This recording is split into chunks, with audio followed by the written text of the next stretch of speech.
Hello everyone. I'll be starting the class right now.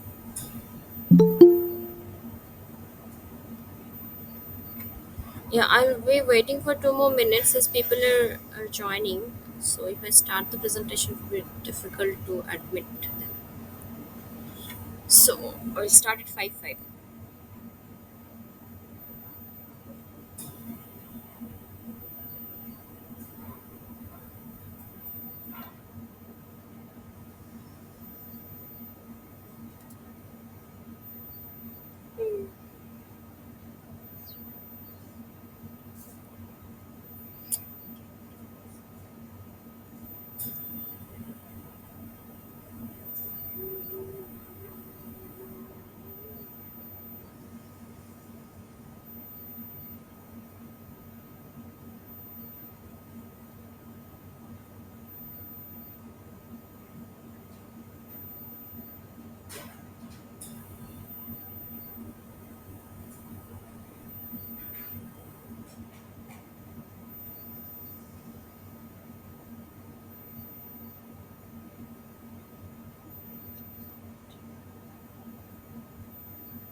Uh,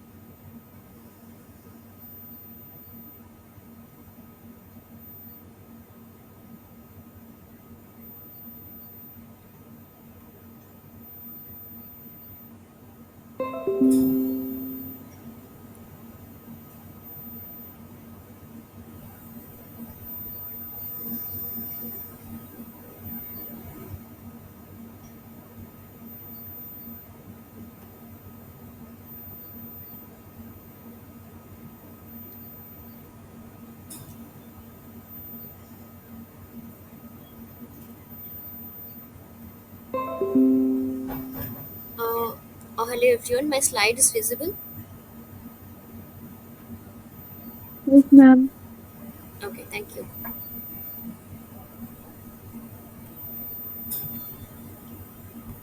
So, today the assignment which we'll be solving today will be basically the majority of the questions are from root development. Okay, so, so how a root develops, what are maybe the different genes. You might have already attended the classes. You might have seen that there are many genes which are involved in different kind of cell divisions in different zones, right?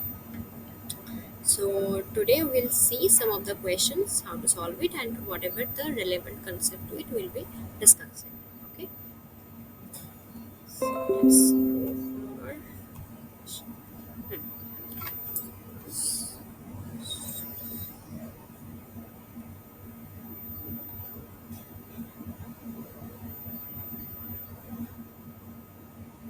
My pointer is also visible at the same time.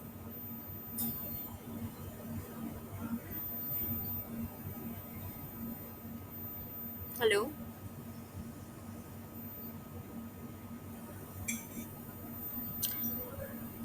Okay, am I audible?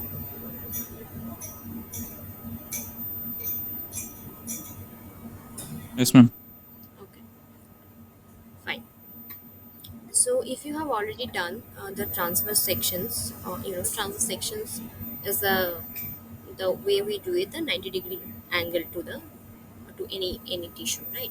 So uh, if you've already done it, you will be knowing the patterning, how inside of a root looks like. So initially, so when we see from outside, a plant looks like something like this, which has basically two systems. One is a shoot system and one is a root system. So initially, from the germination, the seed germinates, right? We know the seed germinates and forms the first system. It forms as the root, and then it forms the shoot system. Or so the underground part is the roots, and the upper ground part we can say is the shoot. So it consists of leaves, stems, different kinds of buds, flowers, etc. And here the roots could be primary roots and then lateral roots, etc. But depending on the monocot dicot there could be many variations, but right now we are focusing on the dicot. Okay, so, generally, when a plant grows from the seed, it shows two types of growth. Okay, one is the primary growth, and another is the secondary growth. So, what happens in the primary growth? If we think of the elongation of the stem in the vertical axis or in the above ground region, and the expansion of the leaf, those are the primary growth, which helps the plant to survive outside the system, and another which is basically responsible. The apical instance help in that, and that second is the secondary growth. Secondary growth is basically done by the lateral meristms. So lateral meristms, in the sense here, if we talk about phloem xylem, the secondary, the yeah, so they help in the formation of what we call as a girth. Girth means the thickness of the plant. So you just have to remember that the primary growth is helping in the plant height increase, you can think, and secondary is the increase in the girth. Okay, and second, if we see the transverse section of the root, then basically there are some part which is present. This is definitely the root hairs, as you can able to see it.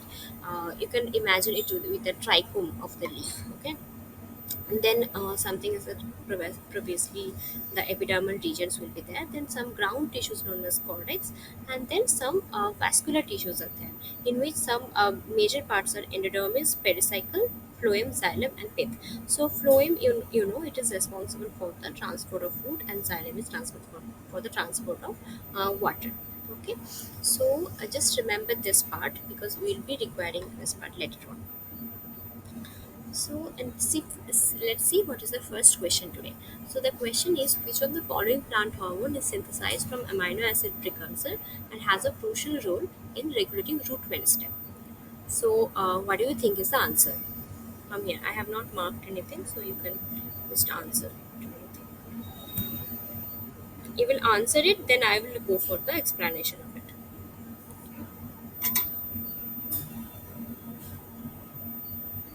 Yes? Anyone?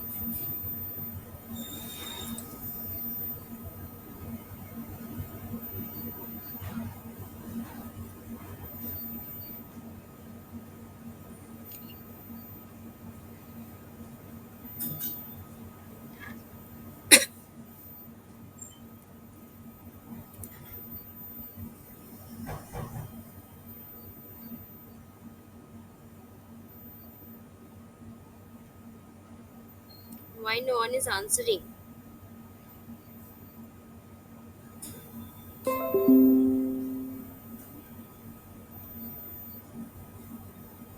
Oxygen, ma'am. Yeah.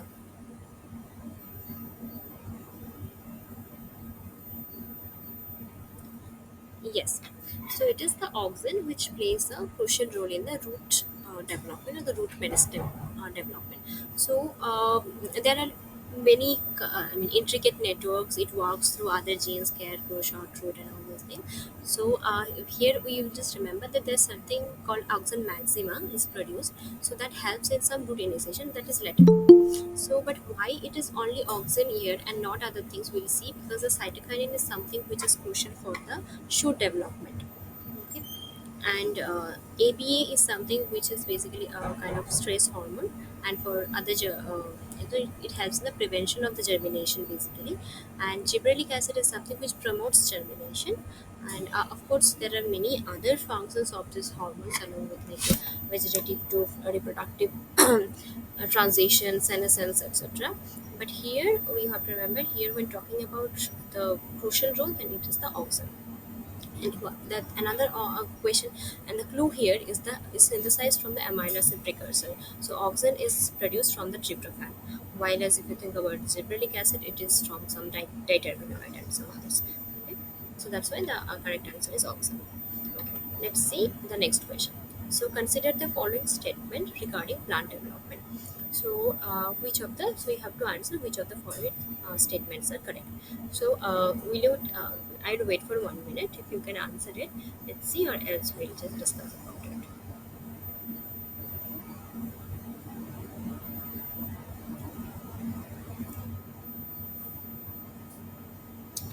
Try to answer anything if possible. If you think an answer, it might not to be 100% correct or anything like that, but you can just try to answer something so it will be, more interactive.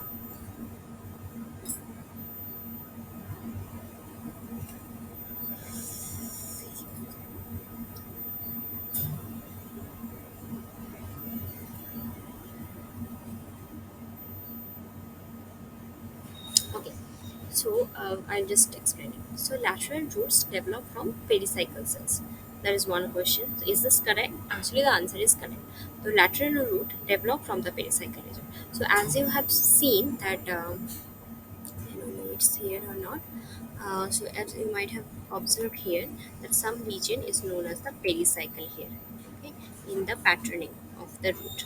So from this pericycle, it divides into two parts, inner layer, outer layer, and then further division, it forms the endodermis.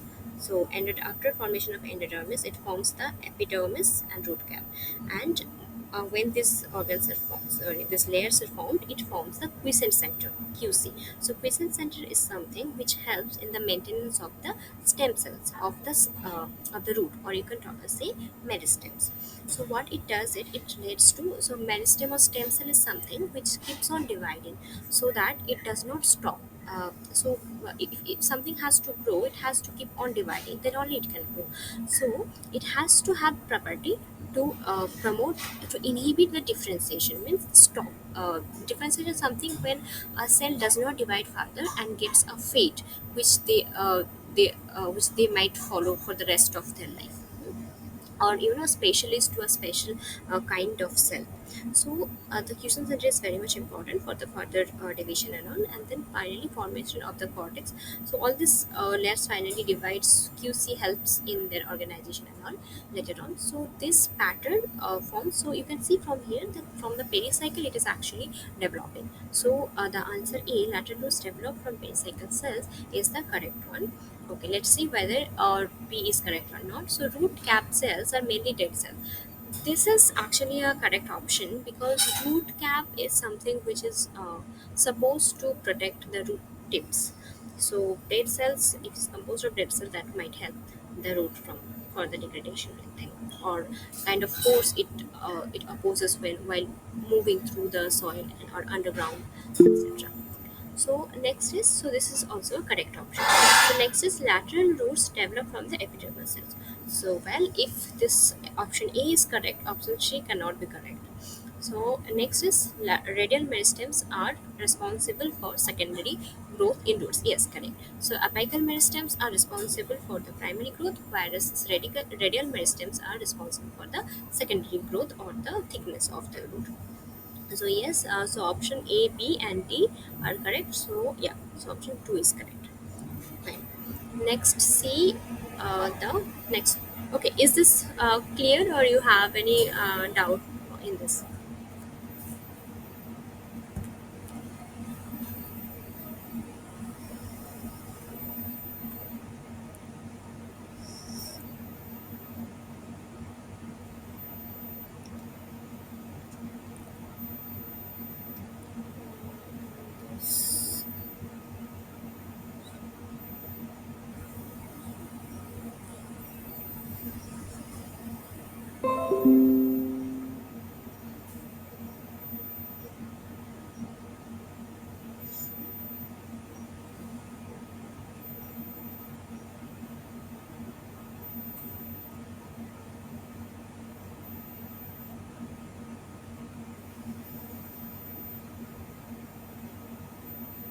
Okay, is this clear to everyone, or do you have any doubt in this?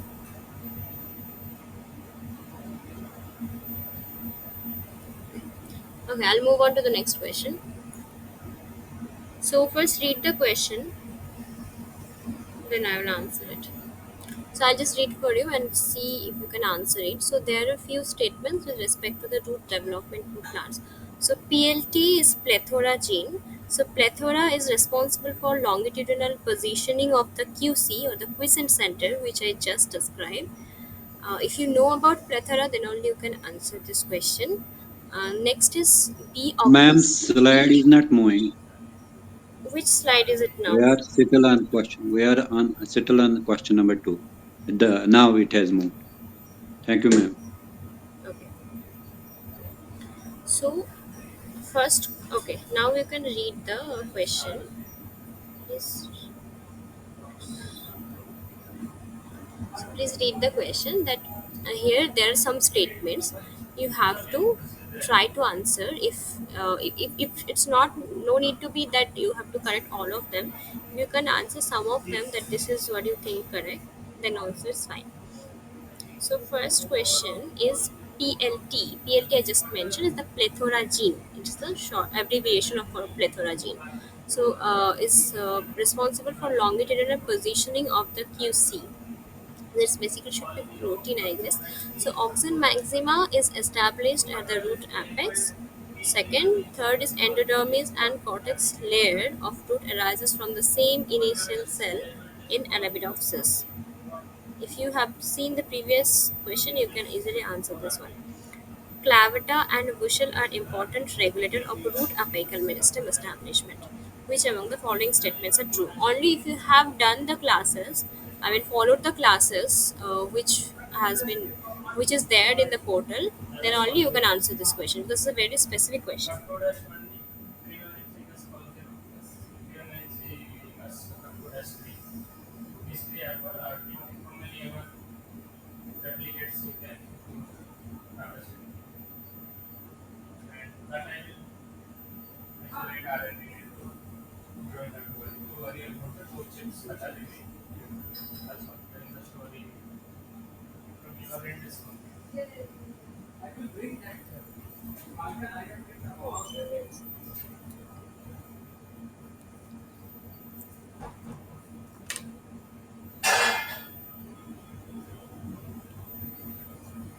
Okay, so this so you know about the redundant genes. So redundancy is something in the system, or it could be any system, plant or animal system, is the property or a kind of phenomenon where two genes shows similar function. So imagine that you have two genes A and B, they are working for a particular developmental pathway. Suppose flower development, A and B gene together working.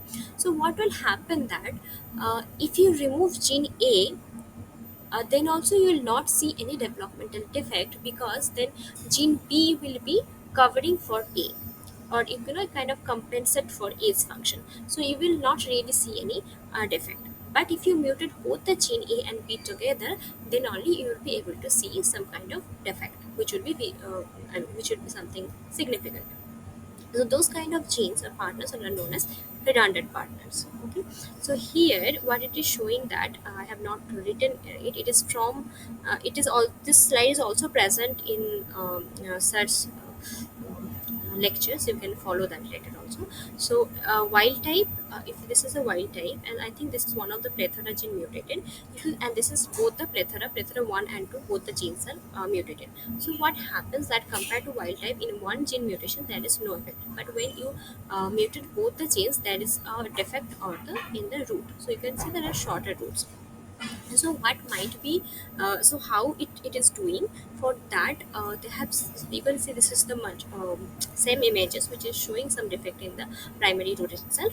And here what the blue coloration is the cyclin, you know, is something a marker for cell division. So a cell is, you know, the cyclin molecules which come on and gets degraded throughout different phases of cell cycle, G1 S G2 also and M phases, right? Some cyclins come and then get degraded. So but if you can if cyclins are active, that means those cells are dividing. So there are this is something known as gus assay.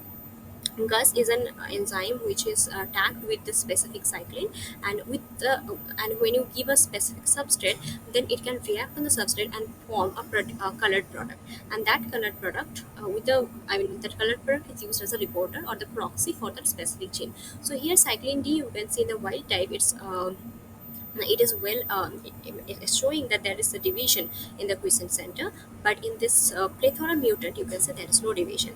And another thing is that when if you go through the longitudinal section of the root, then there are some regions. This region is known as columella. So there are certain layers of columella like D1, D2, D3, D4, D5, like that. And before just top of, just top of that, there is something known as QC, the one I mentioned, the quiescent center. So quiescent center helps in the maintaining of the stem cell, okay, or the stem or the meristematic cells.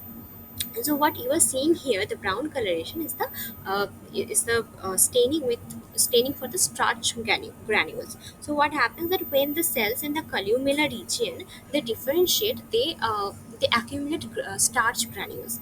And because of that, this if you're going to check for this starch granules, that can work as a proxy for the differentiation of that specific zone.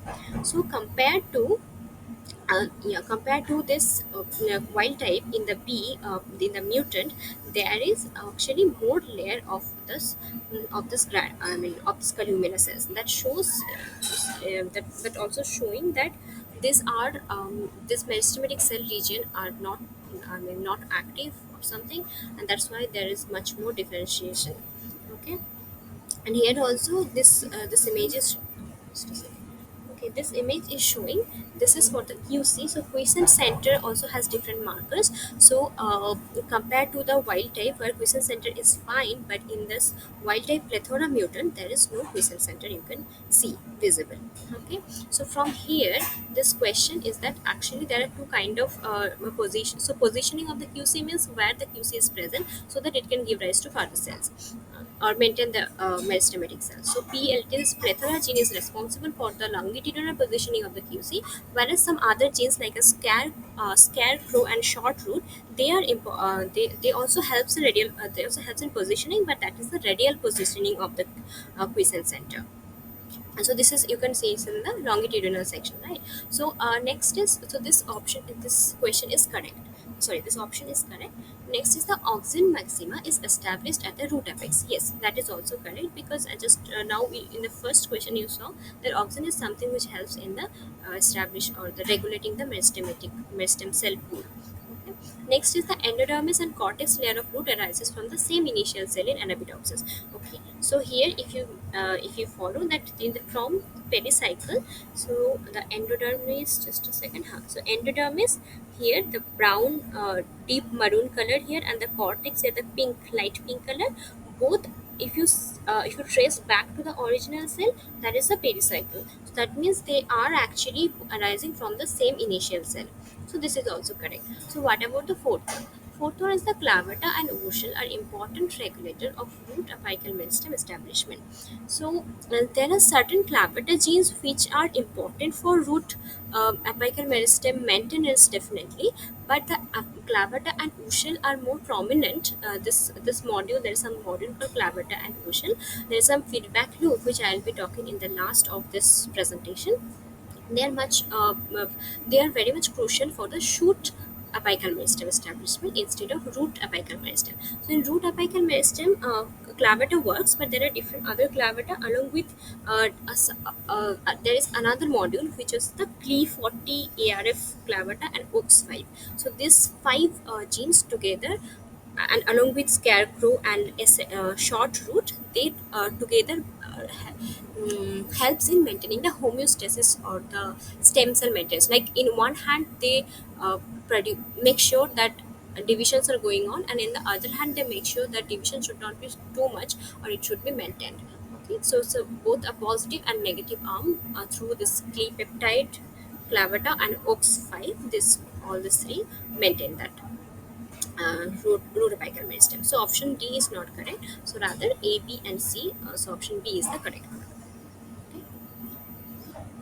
This is for your reference because this is the question center and some initial cells here. So you can see here comes SHR, the one which I was talking about, SHR scan. So later I will be uploading the PPTs if you want. You can go through this later. Okay. Yeah.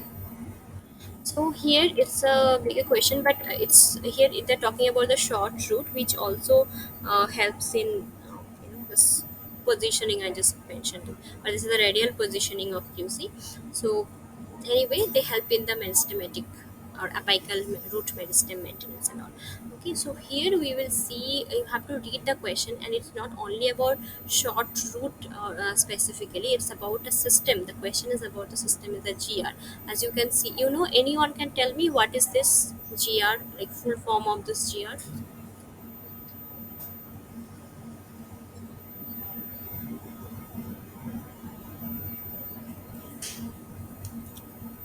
Anyone?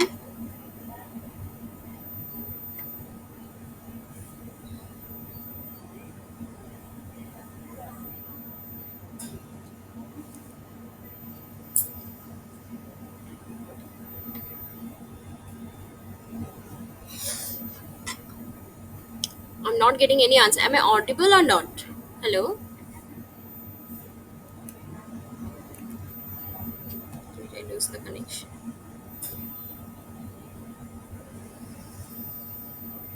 Hello guys, am I audible? Yes, ma'am. Okay then. Why no one is answering? If you don't know, then you can say, we don't know or anything. Just simply,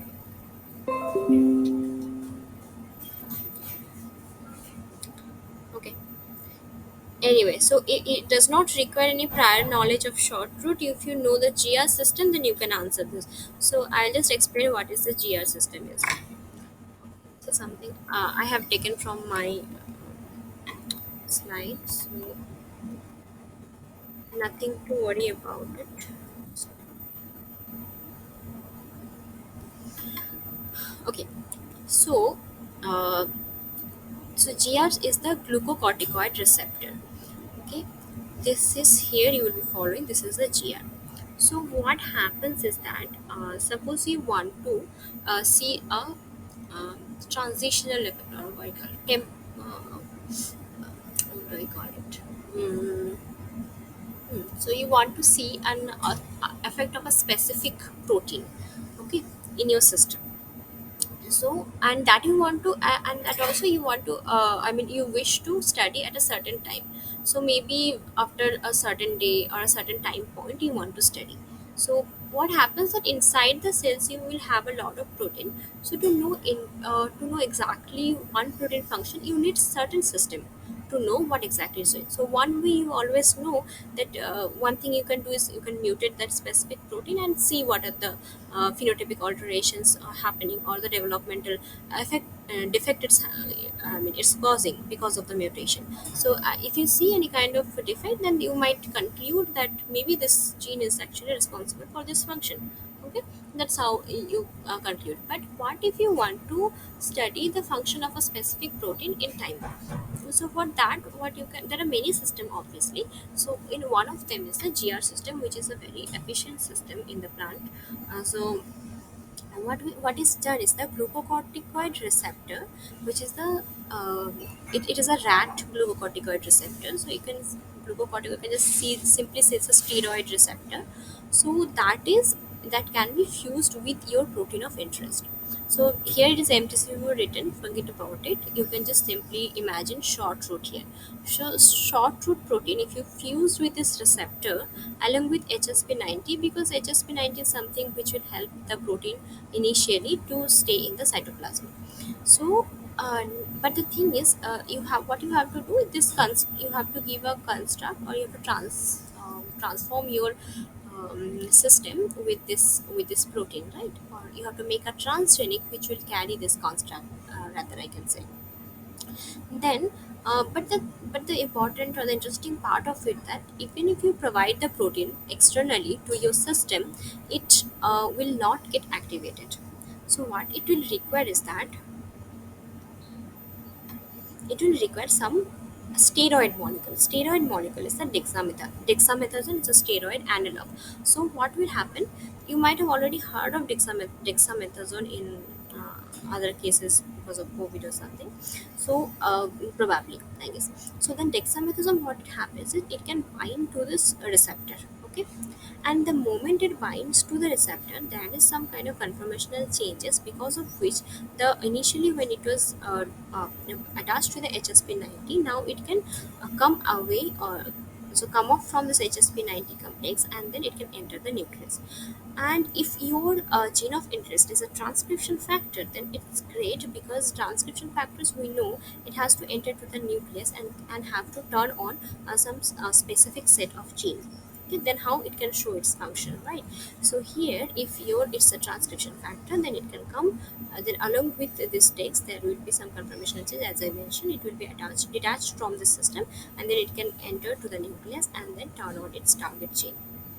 Okay, so but you have to remember this thing, or the turning on the gene by this specific protein or the transcription factor, will happen only when you are spraying them with dex, or treating the cells or the system with the dex. Otherwise there it will be like a normal white type one.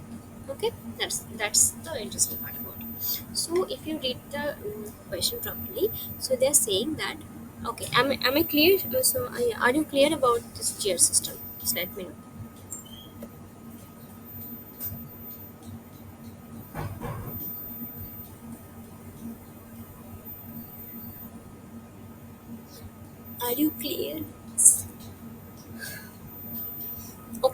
So I'll go the question directly. So in an experiment, an inducible short root GR fusion protein has been transformed into the short root mutant plant. So you have the mutant plant, and now you so you're the mutant plant you're transforming with the short root GR fusion. So in the control plants without dexamethasone treatment, we do not see the expression of cyclin D gene. However, upon dexamethasone treatment, we detect the expression of cyclin D. So which of the following statements are correct?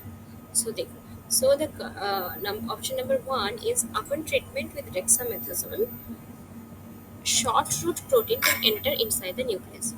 Just now you saw that upon treatment with dexamethasone, it can enter in the nucleus. So it's a correct answer. Question number two: with or without treatment with dexamethasone, short root protein can enter inside the nucleus. That's not correct. Option C: short root protein is activating the expression of cyclin D. So what did they see? That we do not see expression of cyclin G, but upon treatment they're detecting the expression of cyclin D. So here the option C is proteins activating the expression of cyclin. That is correct, because in the DEX they're seeing the expression. That means this upon DEX treatment, this protein is going to the short root is going to the nucleus and then turning on the cyclin D. Okay. Then option D in short root protein is replacing the expression of cyclin D. Is that correct? No, that's not correct, because the C is correct. It's activating the expression. So option A and C should be the correct. Is this clear? Yes, sir. Yes, ma'am. Yeah. Okay. Thank you for. Okay. So, next question is 5 is which of the following statements is true for reverse genetic analysis?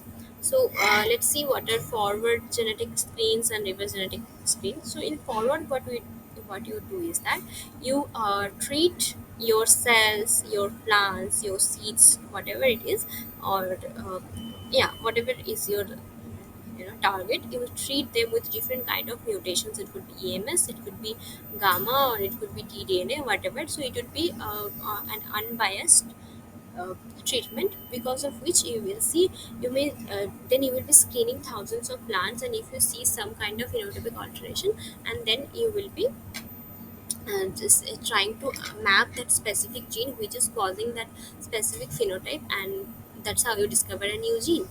Okay. And then you can name that gene according to your interest, according to the phenotype it's showing. It could be different, there will be various methods, and that is known as the forward genetic screen. So you're mutating the plant, you're seeing the phenotype, discovering the gene. Okay. Reverse is when you already know the gene, so you know there are different sets of genes are present, and you're specifically targeting one gene. It could be, suppose, CRISPR. Maybe by CRISPR you are targeting a specific gene and seeing. It could be other methods as well, not only CRISPR, but I'm just giving an example. So then you are seeing that what is the phenotype resulting from that specific alteration. So it's very simple. You can see forward and genetic. Okay, actually the process is very complicated. That's a different thing. I mean, it's a long process, but as of now, the concept wise, this is a very simple concept. Okay. So, which of the following statements is true for reverse genetic analysis? So let's see the one. Let's go for the go through the options one by one. So identifying mutants that produce a certain phenotype. So they're talking about what, reverse. So identifying mutants that produce a certain phenotype. No, we are not. Are you doing that? Mutagenizing wild type. Mutagenizing wild type with a general mutagen EMS. No, we are not doing that. Making a null mutant for a particular gene to determine its phenotype. Reverse. Huh. So here what we are doing is making a null mutant. For a null mutant means if you are making a mutant that will not be a null mutant in the sense that it will not able to form a functional protein of that specific gene. So that will kind of give you a knockout effect. So a null mutant for a particular gene, you can see here you have already known it and determine its phenotype. And then you are seeing if there is any alteration in the phenotype or not. So option D is the correct. And mapping, as I just mentioned, it will also come in the forward. Mutagenizing wild type definitely is forward, and identifying mutants that produce a certain phenotype, and that also comes in the forward only. So here this is the specific one for a particular gene, that is the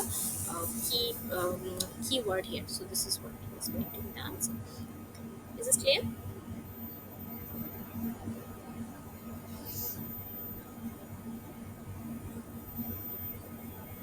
Okay.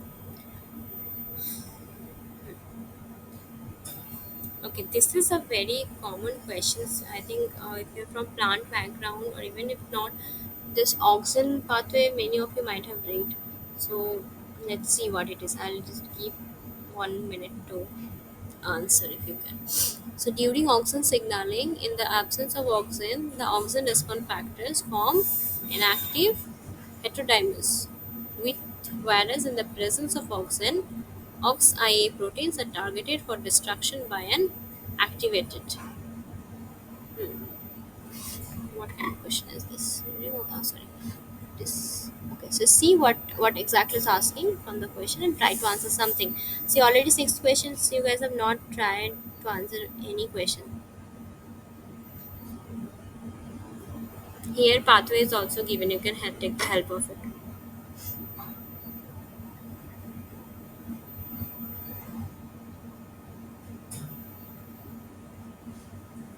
And so there it should have been one. Here, one gap should have been there. Okay. So in this, they're asking that during auxin signaling, in the absence of auxin, the ARF form inactive heterodimers with dash, and then whereas in the presence of auxin, these proteins are targeted for uh, destruction. From here also you can answer this.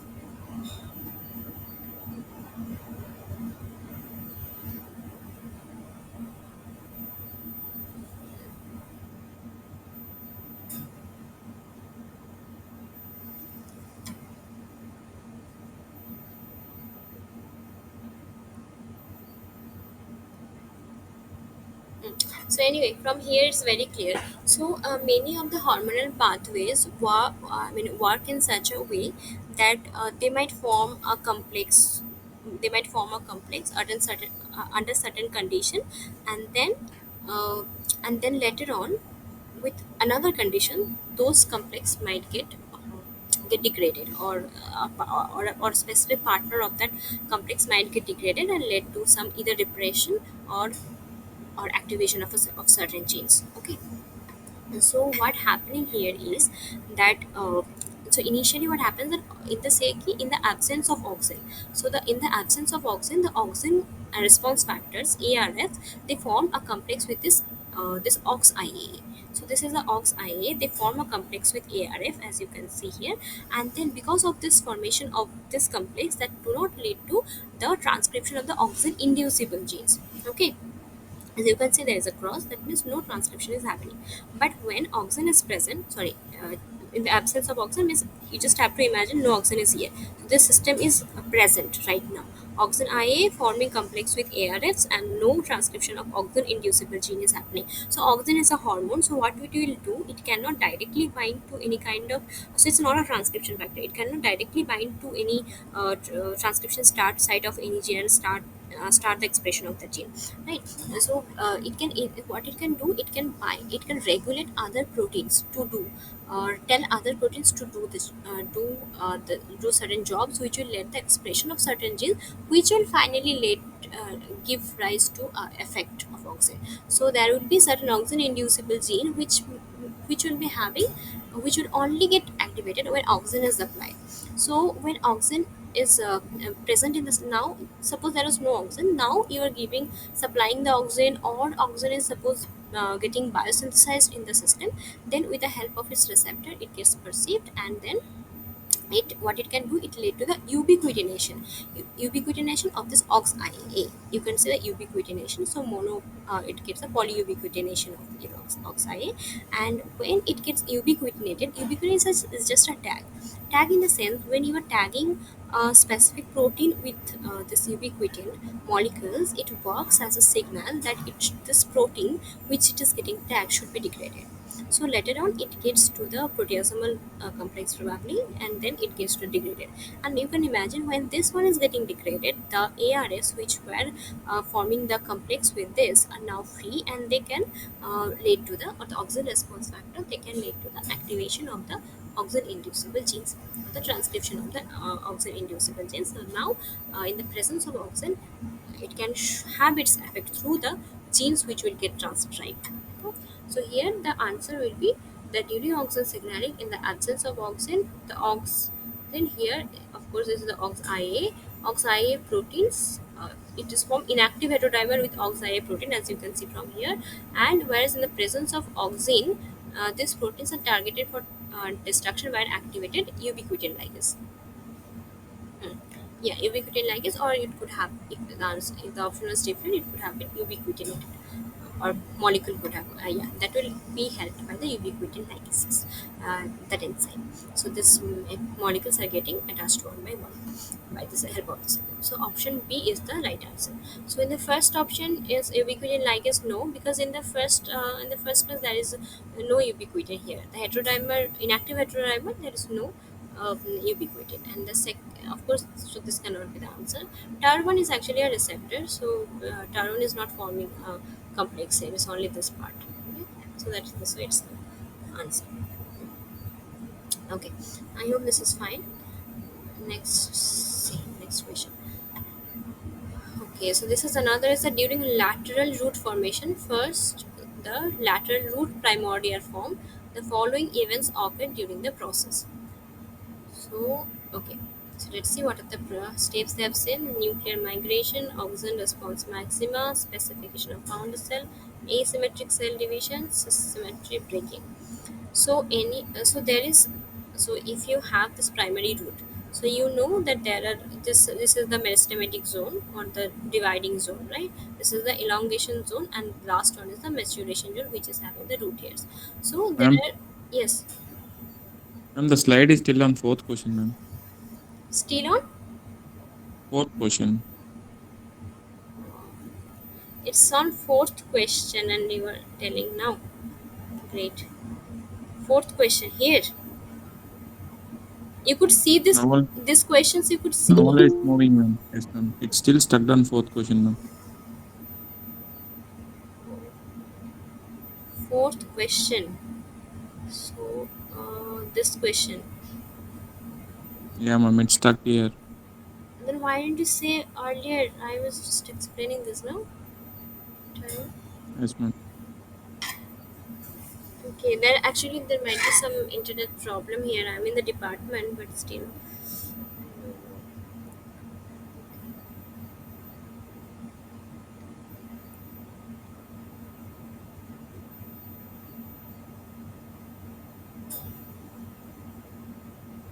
So were you you are definitely you were not able to see this question, right?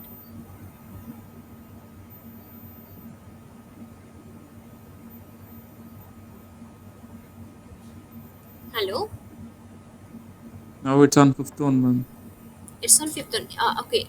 Previously, did you see this fifth question? No, ma'am. Okay. Okay. So I will just briefly explain it. Okay, what I just said. If you have just okay, I'll just before starting any question, I'll just keep on asking whether it's visible or not. But anyway, as I was, if you remember, I was talking about forward genetic screen and reverse genetic screen. You can just see the diagram for that here. That forward, what you are doing, you're treating with EMS, and then you are discovering an unknown gene. While as in reverse, you already know the gene sequence, and then you are targeting that gene, and then seeing what is the phenotypic alteration. So the answer for this was, which of the following is true, is the option D. It was a making a null mutant for a particular gene to determine its phenotype. So it's for a particular gene, okay, to make a null mutant, and not the other ones, because these are all generalized. EMS, mutagenesis, gamma, whatever it is. Okay, yeah, it is clear now.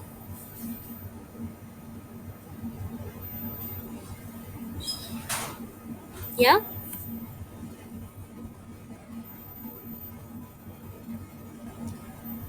Is the next question visible? Question number 7.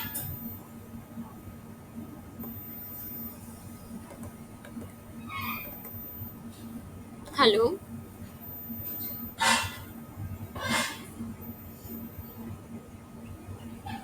Hello? Audio available, ma'am. Huh?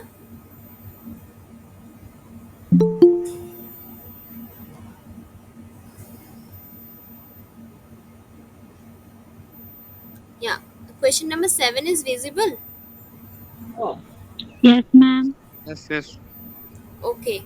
As you could not see the diagram then, I will just briefly explain it. Just a second. Hmm. So what it was doing is that OXIAA, this protein, along with ARF, they form a inactive complex, due to which this, when this complex is formed, that does not lead to the transcription of the auxin inducible genes.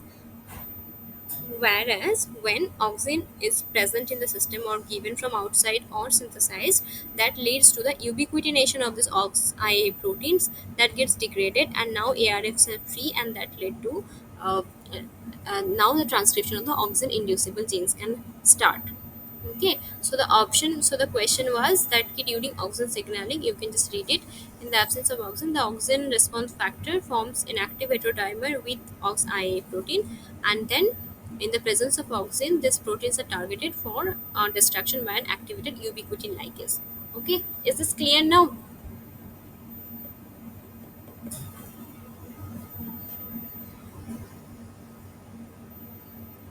Okay, is the slide visible, and is it clear from the image or the figure?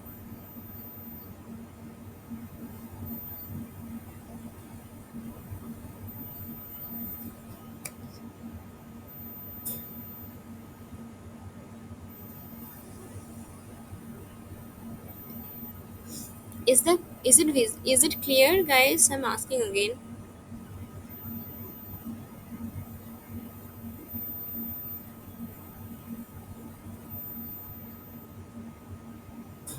Am I audible or what is happening? I don't know. Maybe it's not audible.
Is question number 8 visible?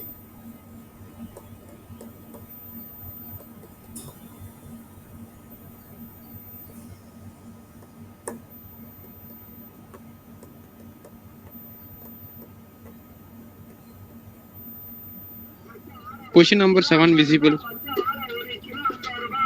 Question number 8?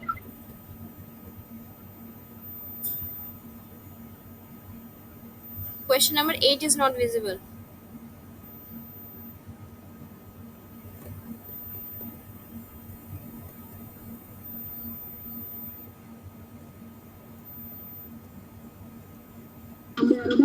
Question number 8 visible on.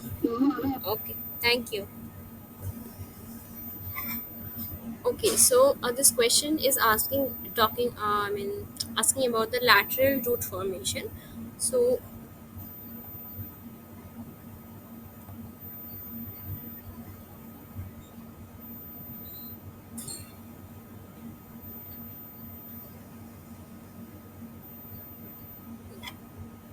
So what are there are some events. So you can see that initially there is some cells are there from outside to the inside. You have the epidermis, you have the cortex, endodermis, pericycle, and your vascular system, right? So from here, the pericycle, if you remember for the first question, one of the first question, that was okay. Is it visible? My slide is visible.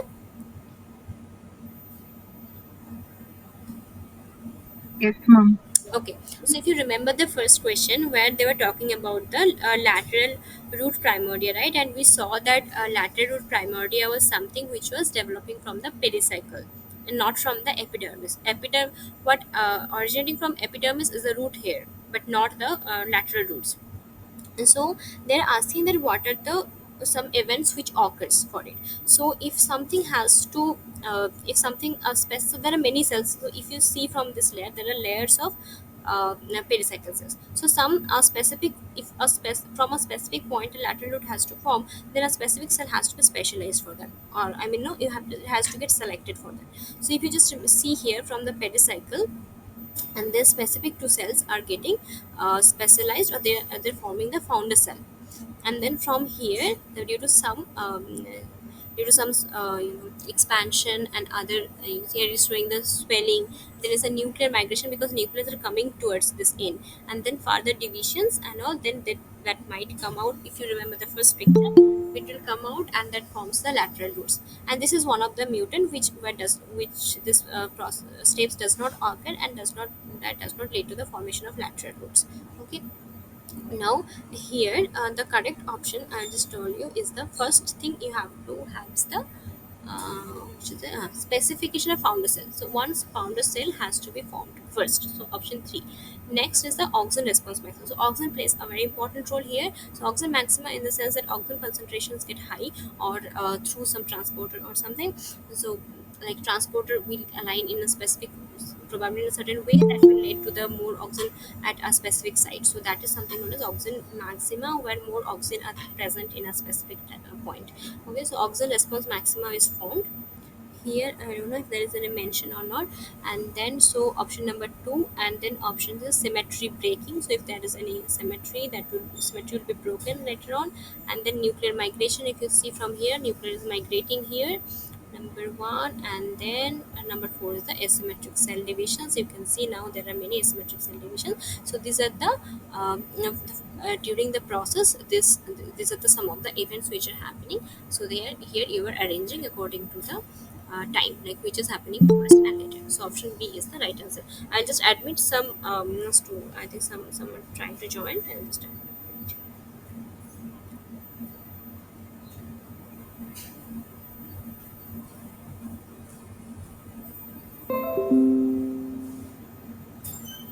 Okay, so let's move on to the next question.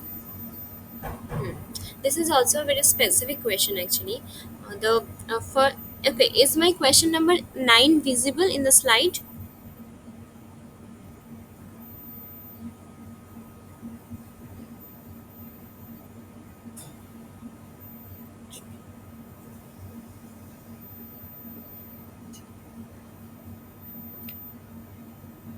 Question number 9 is visible.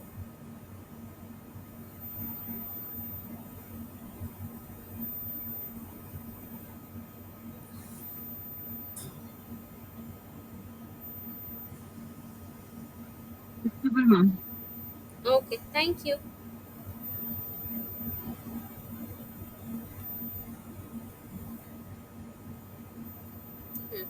So here they're saying the first asymmetric cell division in the zygote is critical.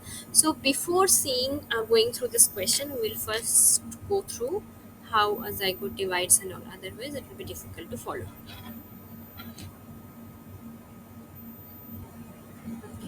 Now this slide is visible, which has images.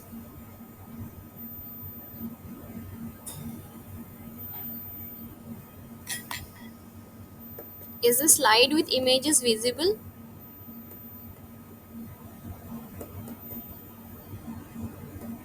No, ma'am. Yeah, Image is not visible. not visible. Okay, Yeah. let me try one more time. Now, Actually, overlapping. huh? Overlapping, ma'am. Image and question. Maybe okay. Let me check somewhere. Maybe the internet is not a issue.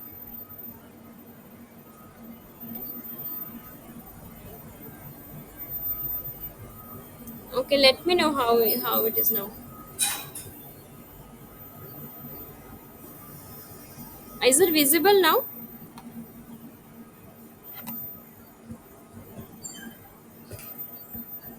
Hello. Are the images visible now?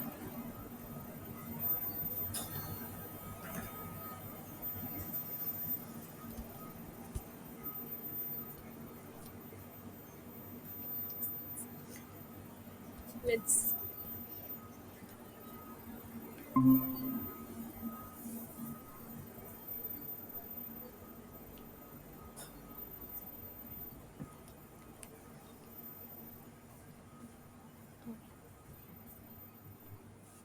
Hello.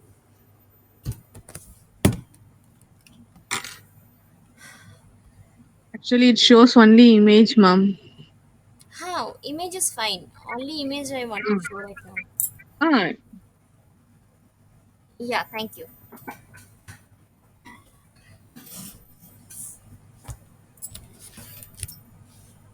Okay. Okay, so here, if you can see there, it is in two subheads: fertilization and the embryogenesis, right? So we know that after fertilization, there is the formation of zygote. So that zygote further leads to the formation of the adult plant through different processes, and inside the embryo, what is formed is the embryogenesis.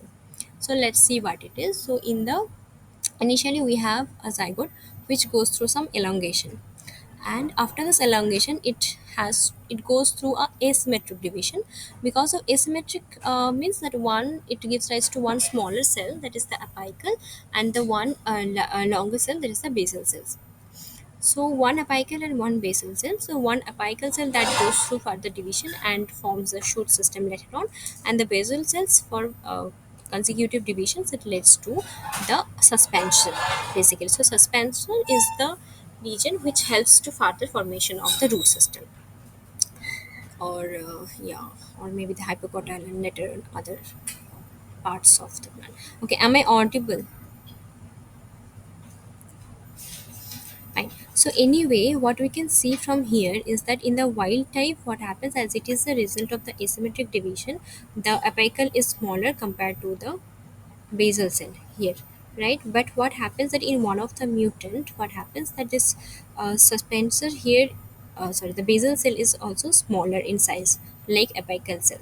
So because of which it does not later on it does not go through the division and does not form the suspension, which actually affects the other developmental aspects of it. So YDA and SSP, both the mutant, shows the similar phenotype here, as you can see.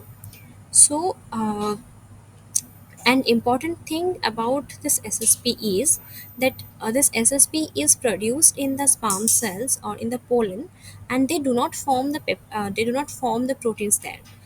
I mean, so what they do is that during fertilization, this I think the peptide, they get transferred, and then later on they can form and help in the formation of the suspension.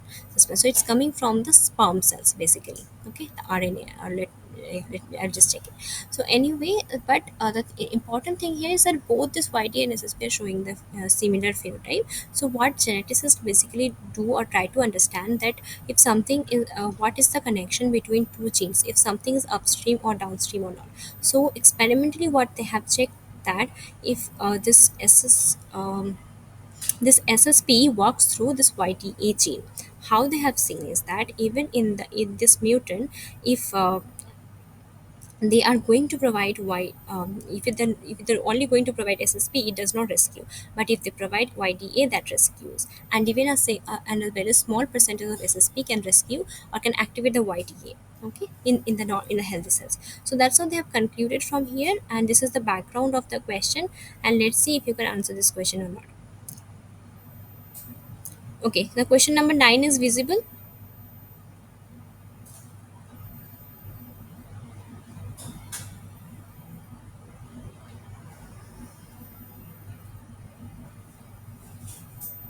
Question number Visible, 9 ma'am. is visible. Visible, ma'am. Okay, thank you. Yeah, please try to answer the question.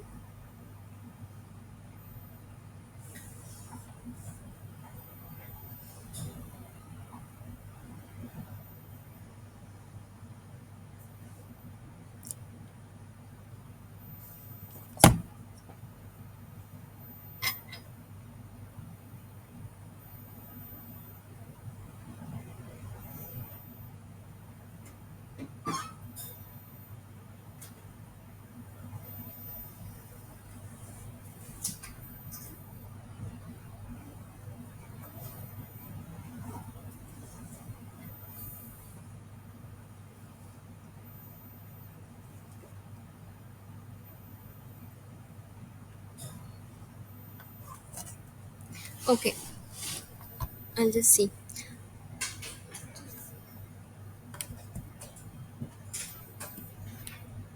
The answer for this question is answer C, 1, 2, and 3. Let's see why it is.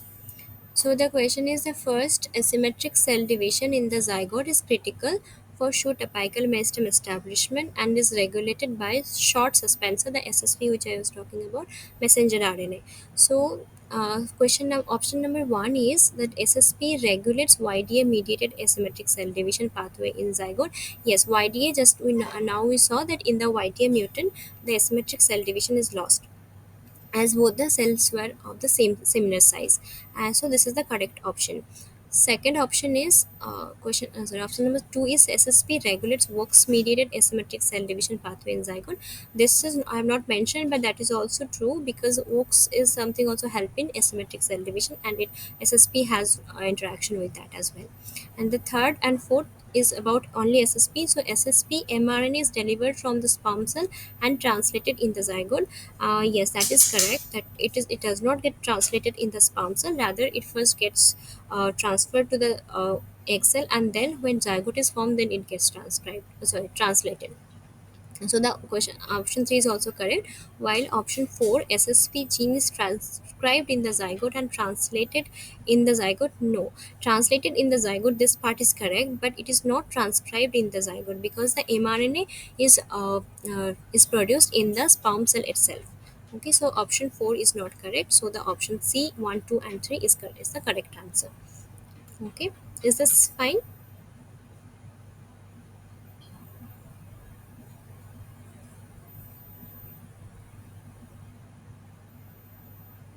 Is this clear?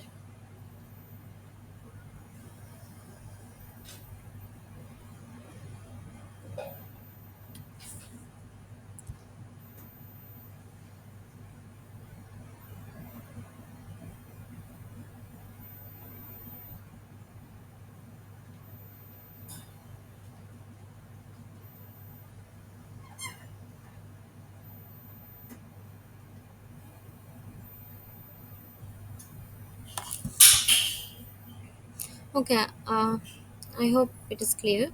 So let's move on to the next question.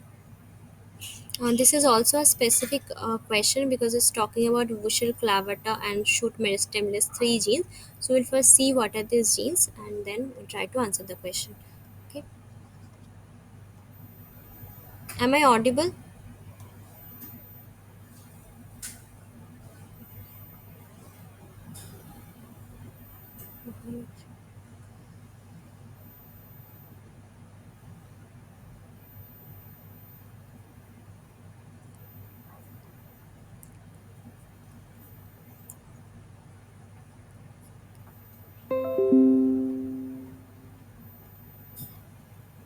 Okay, is my slide visible?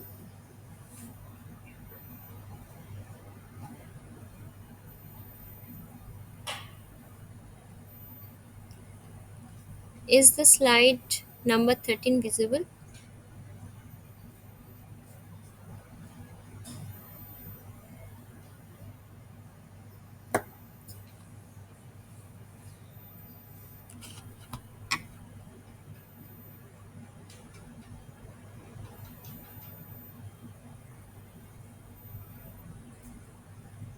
Hello. Hello, am I audible and is my slide visible?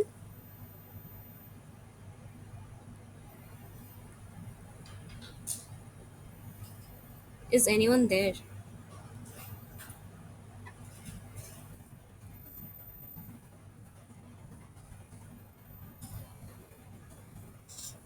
Yes, ma'am. Uh, so the image is visible, right? Yes, yes. Okay. I'll just explain this first and then come to the question. Okay. So this is a LS or the longitudinal section of a shoot apical meristem. Yeah, so we're talking about root apical meristem or yeah till now. So now we'll be talking about little bit of shoot apical meristem. So whenever we're talking about meristem, there has to be some dividing cells which will not differentiate, or rather it will give rise to the daughter cells which may later on differentiate, but they has to have a pool or the pool of actively dividing cells. So to maintain, so it should be in such a way that it should not keep on dividing too much, or it should not stop as well. So to maintain a specific I mean to have a balance of this division and differentiation, so for that, if we take see or take a look on the shoot apical meristem, it is in the longitudinal section. There are basically of three regions: central zone, peripheral zone, and the organizing zone. And so this is basically the one which is harboring the meristematic cells or the stem cells. Okay, so there are two molecular players here are very crucial for this maintenance of the balance for this shoot apical meristem is the wuschel and clavata two genes. So usual is generally expressed in the organizing center. So what it does, it promotes it actually helps in the division of the stem cells more. But to regulate its function, there is something called clavata 3 which is a which forms a peptide, and that inhibits this wuschel, and then it can maintain the specific size of the meristem. And interestingly is that wuschel itself can promote clavata 3. So there is a feedback loop here working. So this is the basic here, and let's see the question now. The question is the shoot. Okay, is the question number 10 visible now?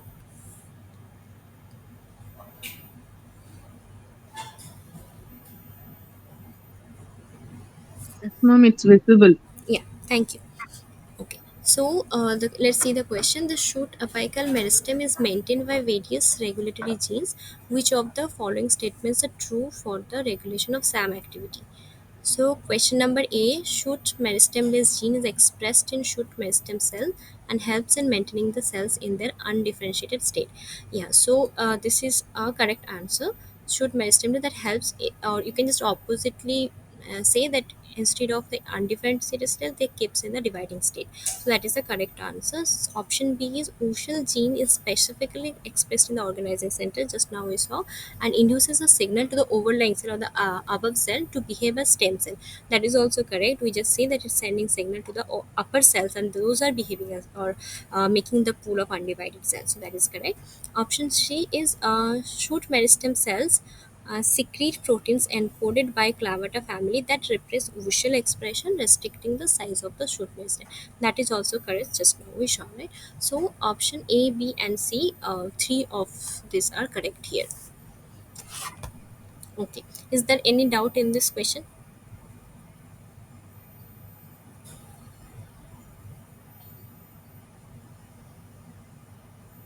This is a very simple question, only about this visual clavata if it's known.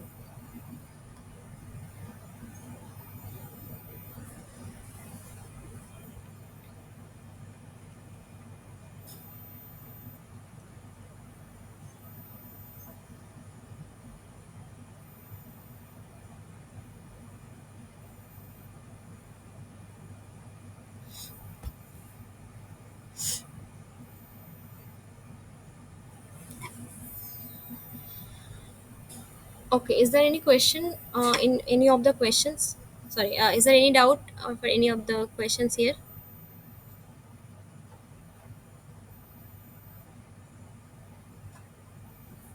Okay, if not, then we'll end the class here.